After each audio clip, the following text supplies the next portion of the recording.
Last week, I decided I wanted to make a same-day sourdough, so I fed my starter in the morning, and I had a loaf of bread ready to go in the evening, less than 12 hours later. Let me show you how I did it. The first thing I did was I started early in the morning. You wouldn't have to start at 5 a.m., but it is a 12-hour process, so if you want sourdough bread by 6 p.m., make sure you start at 6 a.m. I took my cold sourdough starter out of the fridge. This is about 25 grams of starter. I didn't feed the starter the night before or anything like that. This is just pure unfed starter that's been sitting in the fridge for 2 weeks. My goal here is to show you how you can make same-day sourdough bread with a cold, unfed starter. There are a few tricks you can use to make your starter and your bread rise faster, and the first trick is to use warm water. If you use warm but not hot water in your sourdough starter and then later in your dough, it'll make both of them rise faster. And if you check the temperature with the thermometer, keep it around 90 degrees Fahrenheit, you don't have to worry about the heat killing the yeast. So I had my starter and my warm water, and I just added 50 grams of water to the starter. So far it's been 25 grams of starter, then 50 grams of water.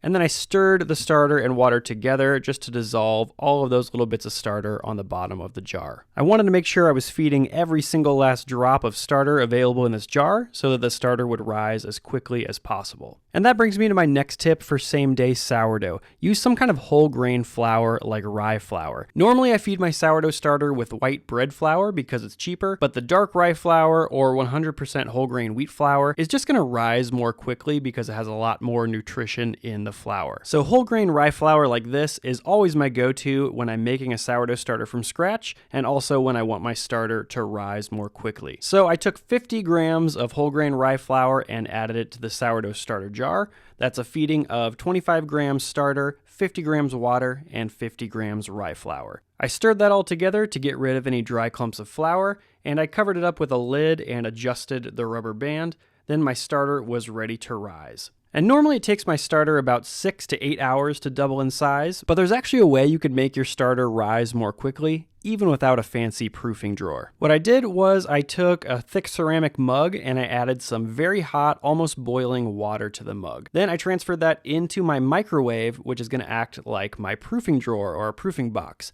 It's basically an enclosed area where I can trap the steam and the heat that's coming out of this mug. I put the sourdough starter jar right next to the mug in the microwave, and I just let the sourdough starter hang out in the warm, steamy environment until it doubled in size, which actually only took about 4 hours. At 9 o'clock, 4 hours later, I checked on my starter, and sure enough, it had doubled in size. Since it usually takes about 6 to 8 hours for the starter to double in size, I was very happy with this result, especially since this was a cold starter that had been hanging out in the fridge for over 2 weeks without being fed. Now it was time to make the dough, and I was going to use some similar tricks to try to get the dough to rise more quickly as well. I had my regular bread flour, my starter, salt, and some warm water that I had just gotten from the tap, and I made sure it was around 89 to 90 degrees Fahrenheit so it would make the dough rise more quickly. To make the dough, I just used my master recipe for sourdough bread, which calls for 300 grams of water, but this time I used a little bit warmer water than I would normally. Then to the mixing bowl, I added 100 grams of the risen and active sourdough starter. And once there were 100 grams of starter in the bowl, I just had about 25 grams of starter left over in the jar. I put that back in the fridge, and I'm just going to use it the next time I want to bake sourdough. Then I added 10 grams of kosher salt to the bowl, and I stirred everything around to dissolve the salt and starter into the water. Then I added 450 grams of white bread flour to the bowl. This is the blue bag of King Arthur bread flour. So I was planning for this to be a mostly white loaf of sourdough bread with a touch of whole grain from the rye flour in the starter. After that, I stirred the dough together with a spoon, and I kept stirring until there weren't really any dry clumps of flour left in the bowl. And once the dough was holding together like this, I covered it up with a kitchen towel and I let the dough rest for 30 minutes on the counter.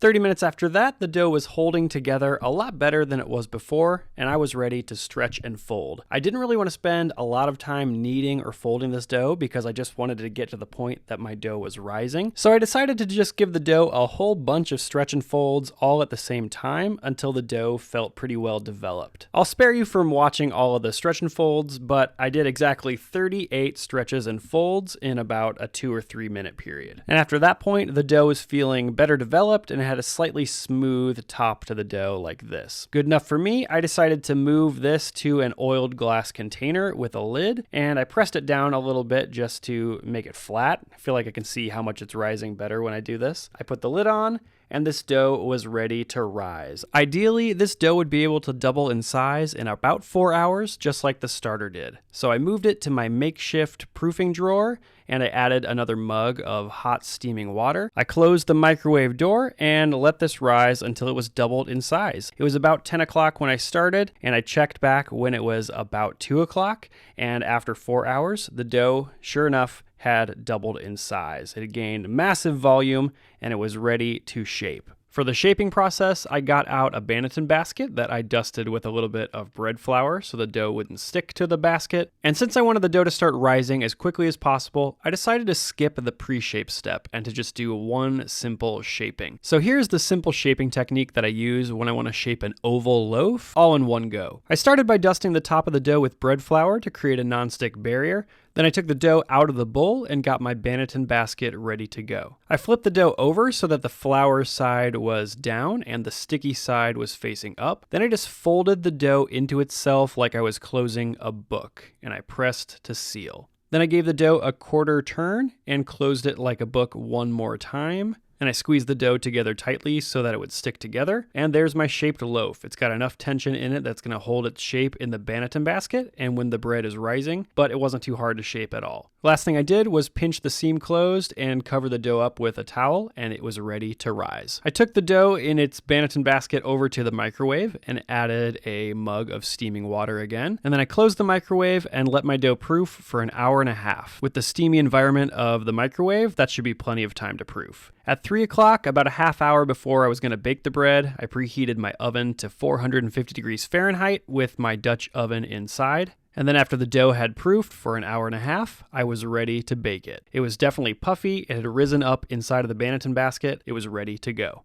So I got out the only piece of parchment paper I had left, which was the perfect size for this bread. I loosened the dough from the basket and flipped it out onto the parchment paper. Then the same day sourdough was looking and acting like any other sourdough, so I treated it just like I would any other loaf. I dusted the flour off of the top of the loaf, scored it with one long slash across the top of the dough. Then I transferred the dough into the hot preheated Dutch oven, closed the lid to trap the steam, and I baked this at 450 degrees Fahrenheit for 20 minutes. 20 minutes later, I removed the lid to release the steam, and then I continued baking for another 15 minutes at 450 degrees Fahrenheit. And just what I was hoping for, at the end of the day, I had a loaf of sourdough bread in just 11 hours and 12 minutes. That includes everything from the moment I fed my starter in the morning until I pulled this loaf of bread out of the oven in the evening. And even when I let the bread cool down for 45 minutes before I sliced in, that still only brought the total time to 12 hours exactly. So by 5 p.m., I had some bread on the table ready to go. In general, you should expect your sourdough bread to have a more mild flavor if you ferment it quickly, and this one was no exception. It had a very mildly tangy flavor. It wasn't overly sour at all, but it was full homemade sourdough bread flavor, better than anything you can get at the store. So if you think you don't have time to make sourdough bread, give this same-day sourdough recipe a try. I'll leave a link to the recipe down in the description, and I'll see you in the next video.